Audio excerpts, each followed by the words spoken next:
Welcome to Sleepy Stories, the place where stories aren't meant to be finished.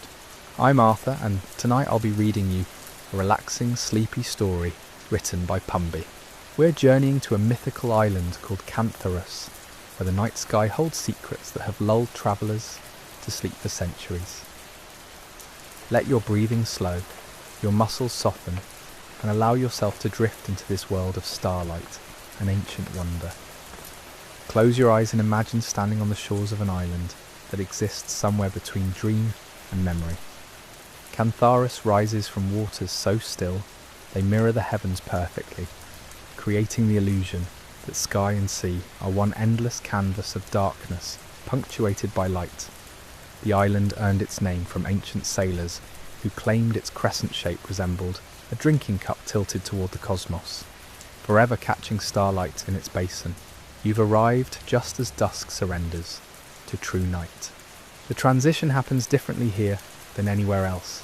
There's no abrupt switch from light to dark. Instead, the sky moves through shades you've never quite seen before. A violet so deep it feels like velvet against your skin. Then indigo that seems to hum at a frequency just below hearing. Finally, darkness arrives, but it's not the absence of light. It's a presence all its own, warm and enveloping, like a blanket someone who loves you has just tucked around your shoulders. Your feet find a path without you consciously choosing it. Smooth stones, worn by countless footsteps over ages you cannot fathom, lead inland from the shore. Each stone feels cool and perfectly shaped, as though the island itself has prepared this walkway specifically for tired souls seeking rest. The air carries scents that calm, without you understanding why. Night-blooming flowers whose names were forgotten long ago, mineral-rich earth after evening dew, and something else. Something that smells the way moonlight would smell, if moonlight had fragrance. Above you, the first stars begin their appearance. But these aren't the stars you know from your world. On Cantharus, stars don't simply twinkle, they breathe.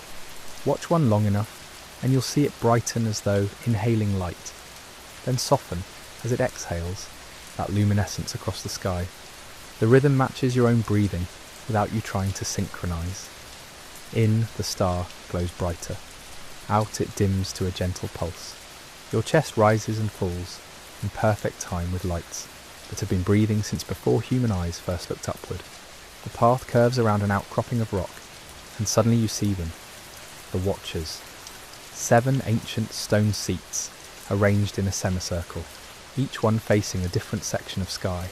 They're carved from the same dark stone as the island itself, but smoothed by wind and touch, until they shine faintly under starlight. You approach the nearest one, and notice something unexpected. The stone is warm, not hot, but gently warm, like a sun-heated rock long after sunset. It shouldn't be warm. Logic tells you stone grows cold at night, but Cantharus exists in a place where different rules apply, where what should be matters less than what is. You settle into the seat and immediately understand why generations of travellers have sought this exact spot. The stone seems to know the shape of your body, supporting you in ways that make every muscle remember it's been holding tension it doesn't need. Your shoulders drop half an inch, your jaw unclenches. The small of your back finds support it's been craving for longer than you realised. Now positioned among the Watchers, you notice what makes each seat unique. The one you've chosen faces a portion of sky dominated by a constellation the island's old stories call the Sleeping Dragon. Unlike dragons from tales of fire and fury, this one exists in permanent slumber, its stellar body curled in an eternal spiral of rest.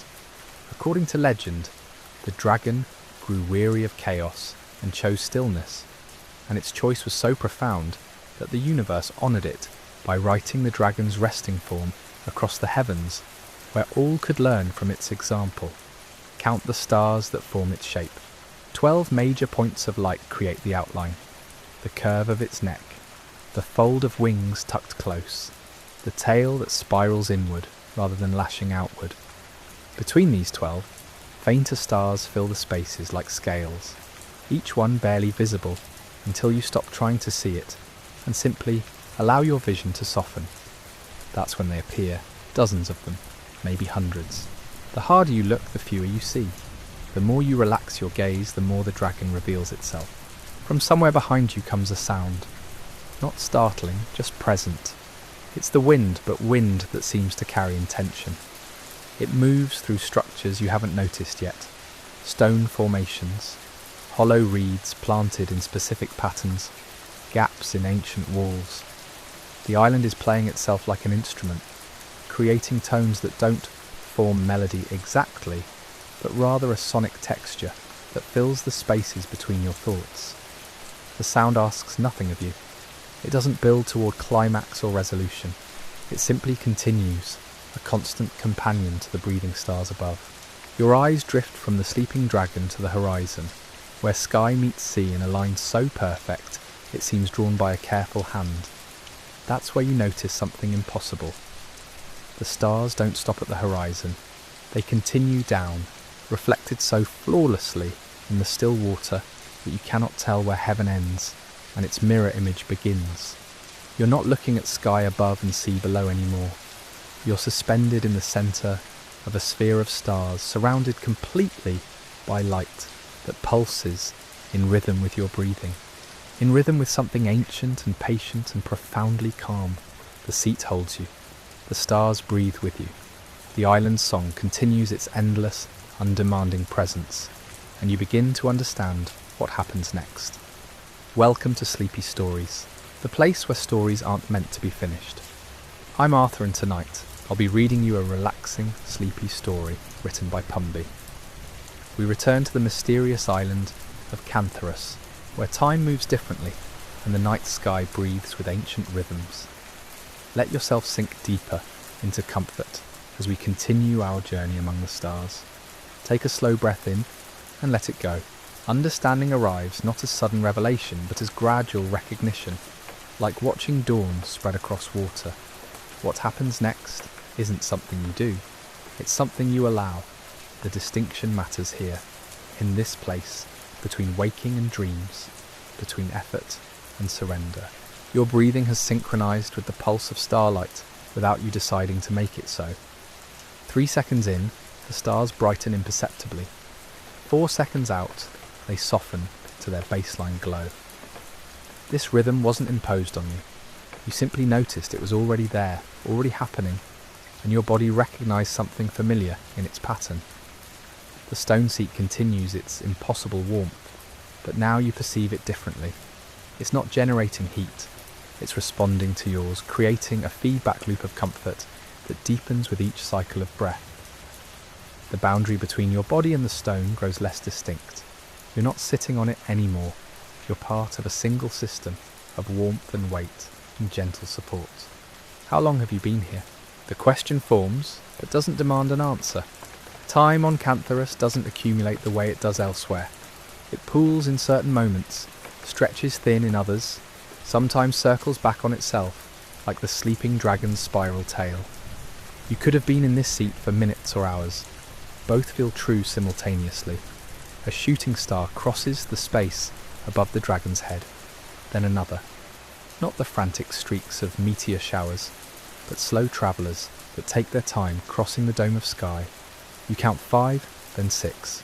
Each one moves at a different speed, as if they're not racing but wandering, taking scenic routes through the cosmos. The 7th doesn't fade, it stops. Right there, suspended between 2 of the dragon's wing stars, a point of light hangs motionless. Your rational mind prepares explanations. Satellite, aircraft, some trick of atmospheric conditions. But Cantharus doesn't care what your rational mind thinks. The light hangs in space, pulsing slightly brighter with each of your exhales, as if acknowledging the exchange of breath between you and the stars. Then it moves again, not across the sky, but downward, descending in a slow spiral that mirrors the dragon's curled form. Down it comes, unhurried, graceful, until it reaches the horizon line, where sky and sea merge into their perfect reflection. There it pauses again before slipping beneath, continuing its descent into the mirrored stars below. You're watching it fall into the sea, except the sea here is also the sky, which means the star hasn't fallen at all. It's simply continued its journey into another dimension of the same space. Your eyes can follow it down there, moving through the underwater stars with the same gentle purpose it showed above. Something else is happening now. The wind song through the island's stone formations has shifted to a lower register. Not darker, just deeper. The tones feel like they're coming from beneath you, rising through the ancient rock, through the seat, through your body. You're not hearing them with your ears anymore. You're feeling them as subtle vibrations that start at the base of your spine and climb vertebra by vertebra until they reach the base of your skull. This should feel strange. It doesn't. It feels like coming home to a place you've never been, like remembering something that hasn't happened yet. The watchers around you, those other stone seats arranged in their careful circle, begin to make sense in a new way. They're not just seats, they're instruments, each one positioned to catch different currents of wind, different angles of starlight, different frequencies of the island's deep song. Together, they form something larger than the sum of their parts, an orchestra of stone and space and patient waiting. You realise other people have sat where you're sitting. Not recently perhaps, but across spans of time that make decades seem like moments. Each person brought their own tiredness, their own need for rest, their own tangled thoughts that needed gentle unknotting. The stone remembers them all, holds the impression of their letting go, their gradual softening into peace. You're adding your own impression now, contributing to the accumulated wisdom of release that's soaked into this seat over centuries. The thought should feel heavy with responsibility. Instead it feels lighter than air, like you're giving rather than taking, offering your own small story of surrender to join the countless others held here. Above, the sleeping dragon stars pulse in their steady rhythm. Below, their reflections match each pulse exactly. You're suspended between these two infinities, held in perfect balance by stone that knows its purpose, breathing air that's circled this island since before memory began. Your eyelids have grown heavy, not with exhaustion, but with permission. Permission to stop holding them open, to stop monitoring, to stop being the vigilant guardian of your own consciousness. The island will watch for you. The stars will keep their vigil. The stone will hold you steady. Let your eyes close. The darkness behind your lids isn't empty. It's full of the after images of stars still pulsing, still breathing, still there even though you're no longer looking. They've become internal now, part of your own inner constellation, lighting spaces inside you that forgot they could glow. Welcome to Sleepy Stories, the place where stories aren't meant to be finished. I'm Arthur, and tonight I'll be reading you a relaxing, sleepy story written by Pumby. We return to our mystical island, where ancient stone seats called the Watchers hold vigil beneath impossible stars. Let yourself sink deeper into comfort as we continue this journey into perfect rest. The darkness moves, not around you, but through you, as though you've become permeable to night itself. Each breath draws in particles of starlight, and each exhale releases tension that's been crystallized in your muscles for longer than you can remember. The exchange feels ancient, automatic, like your body remembering a language it spoke before words existed. Your hands rest on the stone armrests, palms down. The surface beneath them has shifted in temperature. Or perhaps your perception has shifted. What felt cool when you first arrived now pulses with a warmth that seems to come from deep within the island's core. It rises through layers of rock, through centuries of compressed time, through the accumulated peace of every person who surrendered to this seat before you. That warmth spreads from your palms, up through your wrists. It travels slowly, with the patience of geological time, climbing your forearms with the steady certainty of tide. There's no hurry in its movement. It knows where it's going. It knows you'll wait. Somewhere to your left, wind finds a gap between stones and creates a note so pure it seems impossible that nature made it without intention. The sound hangs in the air, sustaining longer than physics should allow, and in that sustained moment you understand something without words. The island is breathing with you. Its inhale matches yours. Its exhale mirrors the letting go happening in your chest. The sleeping dragon overhead has completed another imperceptible shift in position. Stars that were scattered across its form have drawn closer together, tightening the constellation's shape, making it more defined against the velvet dark. You track this movement without effort, your eyes, still closed, somehow able to perceive the slow wheeling of heaven through the thin membrane of your eyelids. Below, in the mirrored sea, the underwater dragon tightens too. The two move as one, approaching each other across the barrier of horizon, drawn together by forces older than sight. They're not separate entities. They never were. Just two halves of the same whole, meeting again after an absence measured in eons. Your spine against the carved stone back feels different now. Each vertebra has found its perfect resting place in the subtle indentations worn smooth by time. The fit is so precise it's as if the seat was carved specifically for your body, which makes no sense until you realise that's exactly how it feels to everyone who sits here. The stone adapts, or perhaps we adapt to the stone. The distinction stops mattering. That warmth from your palms has reached your shoulders now. It pools there in the joint where arm meets body, filling spaces you didn't know were hollow. The weight you've been carrying, the invisible burden that lives in shoulders, that makes itself known through ache and tightness, begins to dissolve. Not quickly, stone teaches patience, but thoroughly, like salt melting into warm water, becoming part of the solution rather than something separate. The wind shifts direction. Now it comes from behind you, from the island's interior, carrying scents you can't quite name. Something like sage but sweeter, something like ocean but earthier. The combination shouldn't work, but it does, creating an aroma that bypasses your thinking mind entirely and speaks directly to something deeper. You notice your breathing has slowed without your choosing to slow it. The gaps between breaths have lengthened, become profound. In those gaps, those spaces where you're neither inhaling nor exhaling, exists a stillness so complete it feels like touching eternity. You could stay in those gaps forever.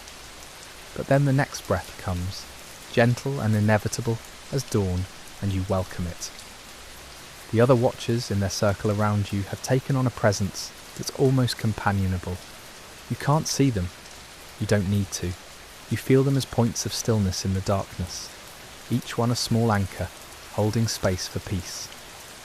Together they create a field, an area of calm so concentrated that even the wind moves differently here, more thoughtfully, as if aware it's entering sacred ground. Your head has tilted back slightly. You didn't decide this. Your neck simply found the angle where effort disappears, where the skull balances perfectly atop the spine without muscular intervention. In this position, the stars above fill your entire field of vision, even through closed eyes. They've multiplied, or perhaps you're just seeing more of them, perceiving layers of light that were always there but hidden behind the veil of too much trying. The dragon's two halves draw closer. You sense this more than see it. The distance between sky version and sea version narrows with each moment, each breath, each beat of your increasingly slow heart. They're approaching the horizon line, where boundaries dissolve, where reflection and reality become indistinguishable, where what falls and what rises are revealed as the same motion viewed from different angles. Something releases in your chest. A knot you've carried so long you forgot it was there simply unties itself, the rope falling slack, the tension evaporating like morning mist. The relief is so profound you could weep, except weeping requires more energy than you have, more effort than this moment deserves. Instead you simply feel it, this lightness spreading through your ribs, this spaciousness opening where before there was only tightness. The island's deep song rises again. This time you don't just feel it in your spine, you feel it everywhere, as if every cell in your body has become a tuning fork, vibrating in harmony with stone and star and endless patient dark. Welcome to Sleepy Stories, the place where stories aren't meant to be finished. I'm Arthur, and tonight I'll be reading you a relaxing, sleepy story written by Pumby. We continue our journey to a remote island where ancient stone watchers stand vigil beneath dragon-filled skies. Let your body sink deeper into comfort as we return to this timeless place of profound stillness. Time has stopped meaning what it used to mean. Minutes could be hours. Hours could be heartbeats. The distinction matters as much as counting grains of sand on a shore that stretches to infinity. You exist in a perpetual now that expands in all directions, a moment so full it contains everything and asks for nothing. The two dragons continue their approach toward that liminal space where sky kisses sea. You track their progress not with your eyes but with something older, something that existed before vision evolved, before creatures crawled from oceans onto land. This ancient sense reads the world through pressure and presence, through subtle shifts in the quality of darkness itself. Your left hand has gone completely still against the stone. Not numb, the opposite of numb. So sensitized that you can feel individual crystals in the rock's surface, can trace the microscopic geography of this ancient face with fingertips that have become instruments of impossible precision. Each tiny valley and peak tells a story written in geological time, narratives that span millennia, compressed into space smaller than your smallest fingerprint. Somewhere distant, waves continue their eternal conversation with the shore. But the sound has transformed. What began as rhythm has become texture, less something you hear and more something you inhabit, like living inside a seashell where ocean and ear become indistinguishable. The crashes have softened into whispers. The whispers have dissolved into pure vibration. The vibration simply is. A shooting star crosses the northern quadrant of sky. You don't see it so much as know it, the way you know your own heartbeat without checking your pulse. Its path draws a line of light that persists after the star itself has burned away, an afterimage that exists only in the space between perception and memory. That line connects two constellations you've never learned the names of, and now never will. The not knowing feels appropriate, feels right, like leaving gifts unopened because the mystery itself is the gift. Your spine has lengthened. Vertebra by vertebra, spaces have opened between the bones, tiny gaps filled with something softer than air but more substantial than thought.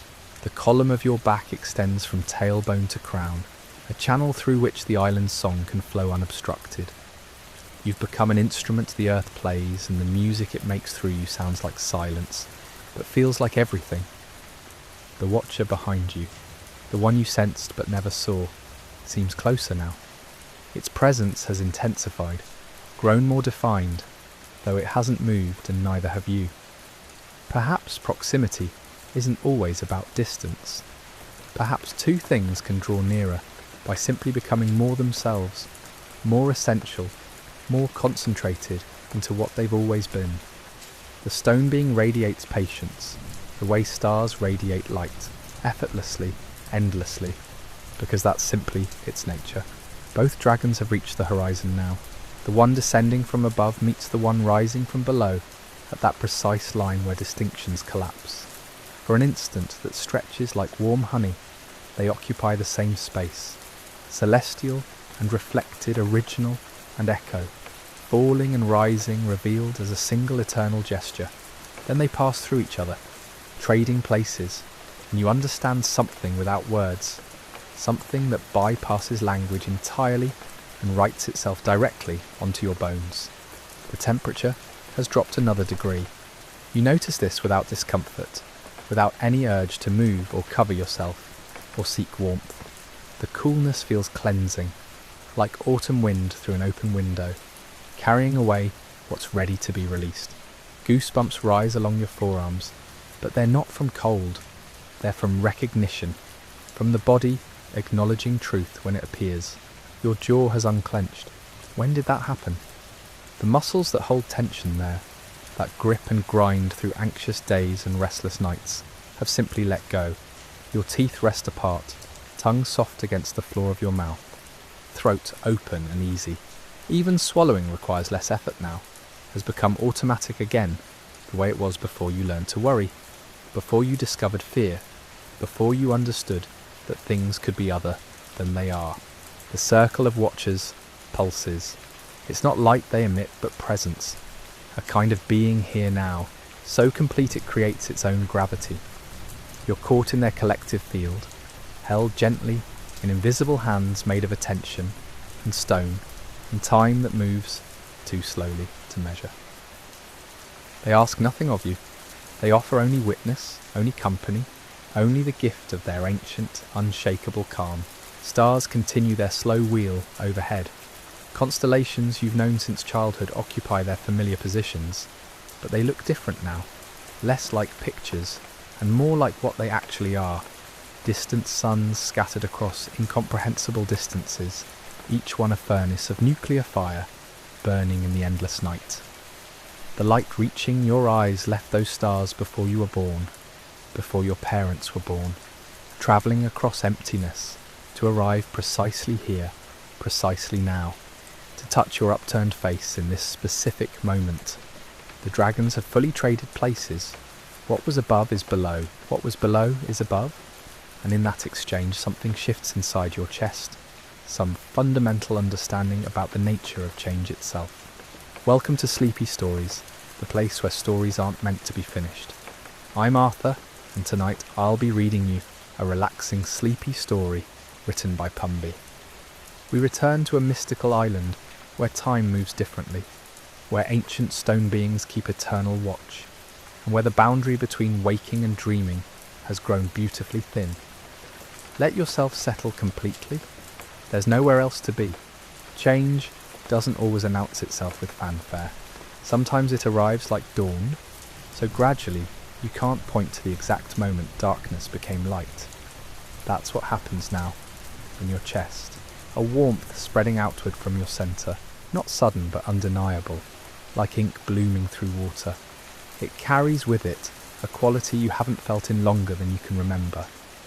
Not excitement, which demands and depletes, something quieter, something that asks for nothing and gives everything. Peace, perhaps, though even that word feels too small. The watcher behind you shifts its weight. The movement is subtle, barely perceptible, yet you feel it through the ground itself, through the stone beneath you that connects you both. It's not coming closer, it's simply breathing if stone beings breathe, existing in that patient, eternal way that requires no effort and knows no urgency. You realise you've been mirroring its rhythm this whole time, your chest rising and falling in sync with something that was old when mountains were young. Above, the stars have reached their deepest brilliance. They don't twinkle, but burn steady, each one a fixed point of light that's actually hurtling through space at speeds your mind can't properly comprehend.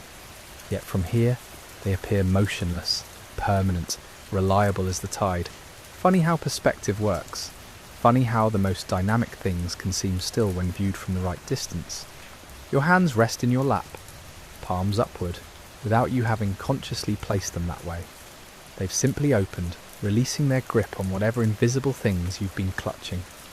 The night air moves across them, cool and gentle, and you notice the lines etched into your skin, the unique pattern of whorls and ridges that belong to you alone. These hands have held so much. They've grasped and pushed and pulled and fought. Right now, they hold nothing, and somehow that makes them feel full. The circle of watchers continues its slow pulse. You can sense each one individually now, can almost distinguish their separate presences, the way you might identify instruments in an orchestra. That one to the northeast carries the weight of glaciers. The one southeast tastes of volcanic heat. Another holds the memory of forests long since turned to coal. They're different, distinct, yet part of something unified, something that transcends their individual natures, like notes in a chord. Your breathing has become so shallow you have to concentrate to confirm you're still doing it. But you are. Each breath whisper soft, barely disturbing the air, just enough to sustain you, to keep you anchored in this body, while your mind drifts somewhere between sleeping and waking. That threshold state where insights arrive unbidden, where truth speaks in symbols, where the impossible feels perfectly natural. The dragons are gone now, both of them dissolved back into whatever realm produces such visions. But their absence doesn't feel like loss. They've left something behind, some residue of their presence that clings to the air like perfume. You breathe it in and taste stone and starlight, ancient fire and patient earth. Time does its strange elastic thing again. Seconds stretch into hours, or compress into moments. You genuinely cannot tell which. The moon has moved, but you didn't see it move. Constellations have shifted, but you missed the shifting. You've been here forever. You've just arrived. Both statements feel equally true. Something releases in your lower back. A knot of tension you've carried so long, you'd stopped noticing it. The release travels upward, along your spine, vertebra by vertebra, each one settling into alignment with the ones above and below. Your posture improves without effort. You're not sitting straighter, you're simply allowing your skeleton to do what it was designed to do, to stack itself efficiently, to hold you upright with minimum strain.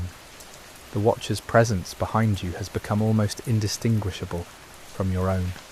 Where you end and it begins has grown unclear. Maybe that boundary was always more suggestion than fact. Maybe separation is the illusion, and connection is the truth we keep forgetting. Your eyelids are heavy now, not the desperate heaviness of exhaustion, but the natural weight of completion, of a day fully lived, of a body ready to surrender, to rest. They want to close. You let them.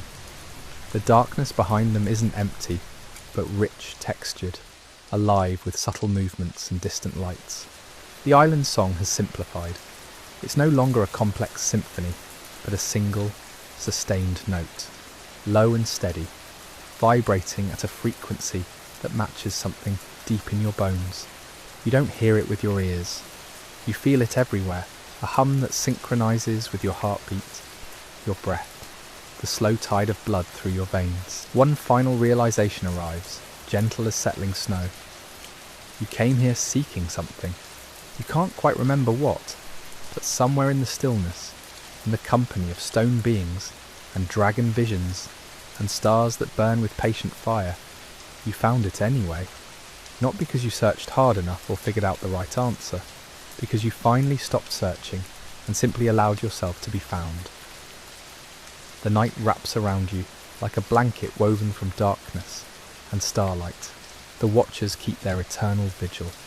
And you, cradled in their ancient presence, let go completely and drift into sleep so deep it feels like coming home. Welcome to Sleepy Stories, the place where stories aren't meant to be finished. I'm Arthur, and tonight I'll be reading you a relaxing, sleepy story written by Pumby.